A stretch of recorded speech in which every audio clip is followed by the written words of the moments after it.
லியா voice மீடியாவில் இது கதை கேட்கும் நேரம். கடல்புறா பாகம் 2 அத்தியாயம் 19 புதிய பொறுப்பு. மனிதனை எது விட்டாலும் விடாவிட்டாலும் இளமையில் ஏற்படும் பழக்க வழக்கங்கள் மட்டும் விடுவதில்லை. இயற்கையின் காரணமாகவோ, செயற்கையின் காரணமாகவோ, பரம்பரையின் காரணமாகவோ, பக்க சூழ்நிலையின் காரணமாகவோ இளவயதில் மனிதனை பிடித்து கொள்ளும் குணாதிசயங்கள் ஆயுள் முடியும் மட்டும் அவனை பீடிக்கவே செய்கின்றன. தொட்டில் பழக்கம் சுடுகாடு மட்டும் என்ற தமிழ் பழமொழி காரணமில்லாமலா ஏற்பட்டிருக்கிறது? வாழ்க்கையின் அனுபவத்தின் காரணமாக ஆன்றோர்களால் வகுக்கப்பட்ட அந்த பழமொழியை இளைய பல்லவன் அறிந்துதான் இருந்தான். ஆனால் அத்தகைய ஒரு தொட்டில் பழக்கம் சுடுகாட்டையே அன்று கடற்கரை மணலில் சிருஷ்டிக்கும் என்பதை அவன் கனவில் கூட எதிர்பார்க்கவில்லை. அப்படி எதிர்பாராத விதமாக ஏற்பட்ட அந்த விபரீதம் எதற்கும் கலங்காத அவனை மட்டுமல்ல, கடற்கரையில் குழுமி நின்ற அந்த மாபெரும் கூட்டத்தையே திக்பிரமிகள் அழைத்துவிட்டது. கண்ணிமைக்கும் நேரத்தில் நிகழ்ந்துவிட்ட அந்த விபரீதத்துக்கு காரணம் அனைவருக்கும் புரிந்திருந்தாலும், குற்றம் யாருடையது என்பதும் சந்தேகத்துக்கு இடமில்லாதிருந்தாலும், கண்ணெதிரே மணலில் சாய்ந்து கிடந்து குருதியில் தரையை நினைத்து கொண்டிருந்த அந்த மனிதனுடைய மரணத்தால் எந்த வினாடியிலும் அந்த கொலையை விட பன்மடங்கு அதிகமான விபரீத நிகழ்ச்சிகள் அந்த கடற்கரையில் ஏற்படலாம் என்ற நினைப்பு அங்கு குழுமியிருந்த மக்களிடையே பெரும் கிளியை விளைவித்திருந்ததால் மூச்சு விடும் சக்தியை கூட இழந்தது போல் அந்த கூட்டம் நின்றிருந்தது. திடீரென மின்னல் வேகத்தில் அமீரின் குருவால் விளைவித்துவிட்ட அந்த கோர கொலைக்கு அமீரை எந்த விதத்திலும் குறை கூற முடியாது என்பதை இளைய பல்லவன் உணர்ந்தே இருந்தான். வெகு வேகமாக தன் தலைமேல் இறங்கிய வில்வலன் வாளை தன் வாளால் தடுத்து சரையிலென்று கீழே இறக்கி பாலூர் பெருந்துறையில் காஞ்சனாதேவி தன்னிடம் கையாண்ட அதே முறையை கையாண்டு தன் வாளால் வில்வலன் வாளை ஒரு சுழற்றி கையை விட்டு பறந்து போகும்படி செய்ததும் அன்றைய இரவு நிகழ்ச்சியின் முடிவு இன்பம் ததும்பும் சுப முடிவாக இருக்கும் எனவும் நினைத்தான் இளைய பல்லவன். ஆனால் வில்வலன் எச்சரிக்கையால் கட்டுப்பட்டிருந்தாலும் பூர்வகுடி தலைவர்களின் இயற்கை குணம் போகாதென்பதையும், அவர்கள் ஆக்ரோஷமும் கோபமும் வந்தால் எதற்கும் குருவாலை எடுத்து வீசிவிடும் பழக்கம் அவர்களை விட்டு விலகாதென்பதையும் எல்லளவும் எண்ணாத இளைய பல்லவன் வில்வலன் நிராயுதபாணியாய் இறைக்க எதிரில் நின்றதும் தன் வாளை பக்கத்தில் இருந்த கண்டியத்தேவன் கையை நோக்கி எறிந்துவிட்டு வில்வலனை சமாதானப்படுத்தும் நோக்கத்துடன் அவனை நோக்கி 2 அடி எடுத்து வைத்தான். வில்வலன் போரில் சளைக்க ஆரம்பித்ததுமே செய்த ஆணையையும் சொந்த நிதானத்தையும் இழந்துவிட்ட 3 பூர்வகுடி தலைவர்களில் ஒருவன் வில்வலன் வாள் ஆகாயத்தில் பறந்ததுமே அடியோடு நிலை குலைந்து போய் தன் குருவாலை இடைக்கச்சையிலிருந்து உருவி இளைய பல்லவனை நோக்கி குறிவைத்து கையை ஓங்கினான். 4 வந்த சமயத்திலிருந்தே அவர்களிடம் சிறிதும் நம்பிக்கை வைக்காமல் அவர்கள் மீதும் ஒரு கண் வைத்து கொண்டே இருந்த அமீரின் பெருவிழிகள் அந்த தலைவனின் முகபாவத்தையும் அவன் கை இடையை நாடி குருவாலை சரையிலென எடுத்ததையும் கவனித்தன.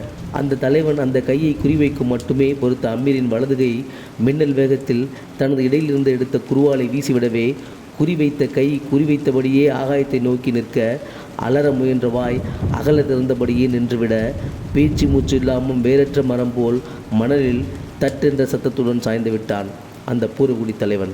இம்மி கூட அப்படியோ இப்படியோ அகலாமல் சரியாக இதயத்தின் மத்தியில் ஒரு எலும்பையும் முறித்து கொண்டு ஊடுருவி பாய்ந்துவிட்ட அமீரின் குறிவாலின் பிடி மிக பயங்கரமாக மல்லாந்து கிடந்த அந்த தலைவனின் மார்பில் நட்டு கொண்டு நின்றது. அதிலிருந்து குமிழியிட்ட குருதி மணலில் ஊறிக்கொண்டிருந்தது. மிக பயங்கரமாக நிகழ்ந்துவிட்ட அந்த விபரீதத்தில் இளைய பல்லவன் மட்டுமல்ல, வில்வலனும் பலவர்மனும் கூட திக்பிரமை அடைந்து சில வினாடிகள் என்ன செய்வது என்று அறியாமல் நின்று விட்டார்கள். திக்பிரமை அடைந்த அந்த அத்தனை பேரையும் ஊடுருவியது அமீரின் ராட்சத குரல். எங்கள் தலைவர் இங்கு யாரையும் கொல்ல வரவில்லை, கொலையை தடுக்க வந்தார். அவர் முதுகுபுறத்தில் முதலில் கத்தி வீசப்பட்டது. இப்பொழுது அறப்போரிட்டு வில்வலனை கொல்ல இஷ்டப்படாமல் நிராயுதபாணியாக்கி பிழைக்கவிட்ட அவர் மார்புக்கு கத்தி குறிவைக்கப்பட்டது. ஆகையினால்தான் இன்பமாக முடிய வேண்டிய இந்த விழாவில் இப்படி ஒரு அனாவசிய கொலை நடந்தது. எனது கட்சியில் இன்னும் 3 குருவார்கள் இருக்கின்றன. எங்கள் தலைவருக்கு தீங்கிழிக்க யார் அசைந்தாலும் அதோ அந்த கொலைஞனுக்கு ஏற்பட்ட முடிவு ஏற்படும் என்பதில் சந்தேகம் வேண்டாம் என்று கடுமையுடனும் கரகரப்புடனும் அறத்தோடு ராவினால் ஏற்படும் ஒளியில் இருந்த அமீரின் சொற்களை கேட்டு வில்வலனும் பலவர்மனும் மற்றும் பலரும் அமீர் இருந்த இடத்தை நோக்கினார்கள். வட்டமாக நின்ற கூட்டத்திலிருந்து 2 அடி முன்னால் தள்ளியும் சண்டையிட்ட இருவர், பலவர்மன் முடிந்தவன் ஒருவன் போக மீதி இருந்த 2 பூர்வகுடி தலைவர்கள், இவர்கள் அத்தனை பேரையும் கூடிய வரையில் கவனிக்கும் வகையிலும் குருவார்கள் செருகியிருந்த கிடைக்கச்சையை வலது கையால் தடவிக்கொண்டும் நின்றிருந்தான் அமீர். அவன் இதழ்களில் குரோத குறுநகை மண்டி கிடந்தது. பெரிய விழிகளில் பயங்கர பார்வை இருந்தது. அங்கிருந்த பெரும் கூட்டத்தையே நாசமாக்கிவிடக்கூடிய பெரிய அரக்கன் போல் காட்சியளித்த அமீரை கண்டு எதற்கும் அஞ்சாத பூர்வகுடி வீரர்களும் அச்சமடைந்தார்கள். யார் இளைய பல்லவனை நோக்கி அசைந்தாலும் அங்கேயே பிணமாக்கி விடவல்ல அரக்கன் கட்டளையை மீறி அசை தைரியம் இல்லாமல் அந்த கூட்டம் முழுவதுமே பீதியடைந்து சலனமற்று நின்றது.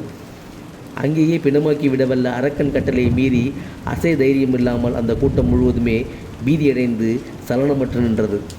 திடீரென நிகழ்ந்துவிட்ட கொலையின் விளைவாக திகைப்பெய்திய வில்வலனை அணுக எடுத்த முயற்சியை கைவிட்டு சற்றென்று நின்ற இடத்திலேயே ஒரு வினாடி நின்றுவிட்ட இளைய பல்லவன் அமீர் மற்றவர்களை எச்சரித்து முடிந்ததும் தனது கண்களால் பலவர்மனையும் மற்றவர்களையும் ஒருமுறை ஏறெடுத்து நோக்கினான்.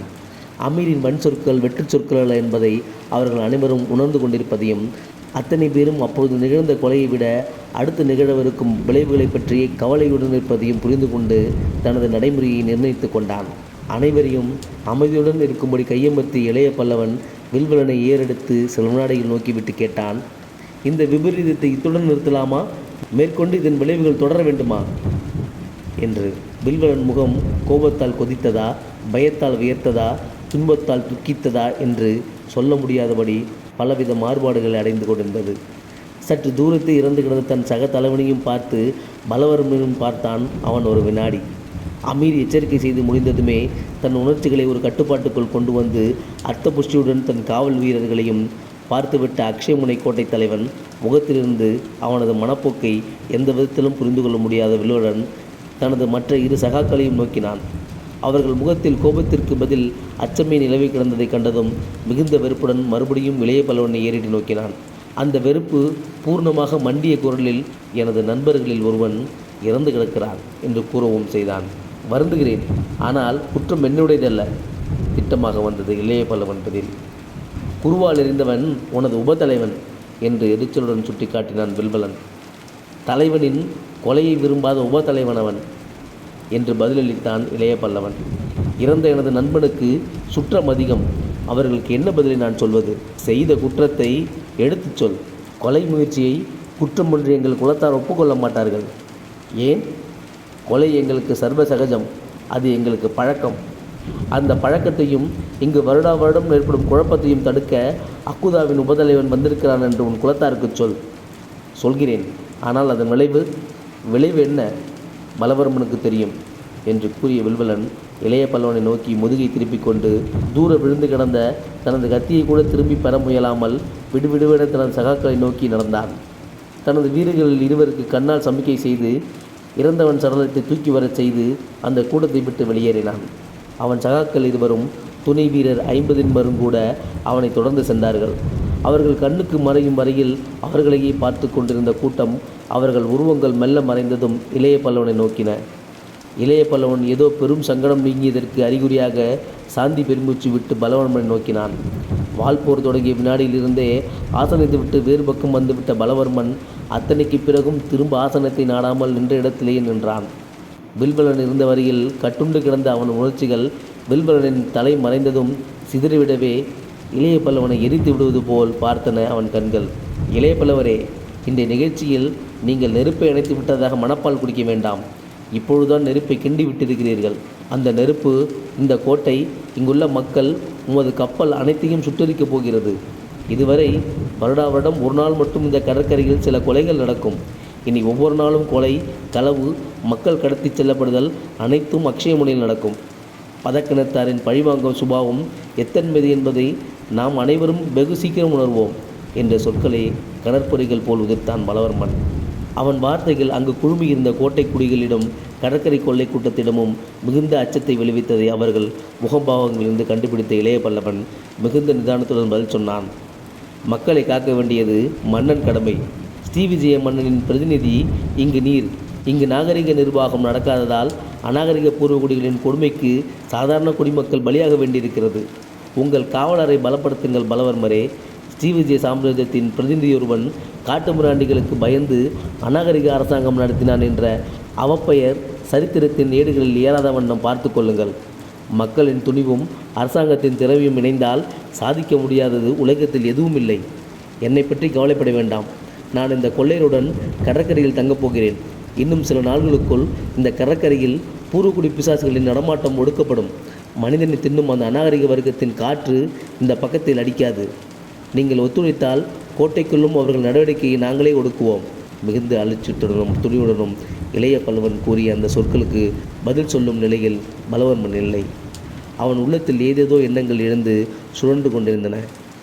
அந்த இரவு நிகழ்ச்சியில் அதுவரை ஏற்படாத பல அரசியல் சிக்கல்கள் ஏற்பட்டு விட்டதை அறிந்ததால் விவரமான பதிலேதும் சொல்லாமல் மீண்டும் நாம் சந்திப்போம் என்று கூறிவிட்டு கடற்கரை விட்டு செல்ல வேண்டிய ஏற்பாடுகளை செய்ய தன் வீரர்களுக்கு உத்தரவிட்டான் பலவர்மன்.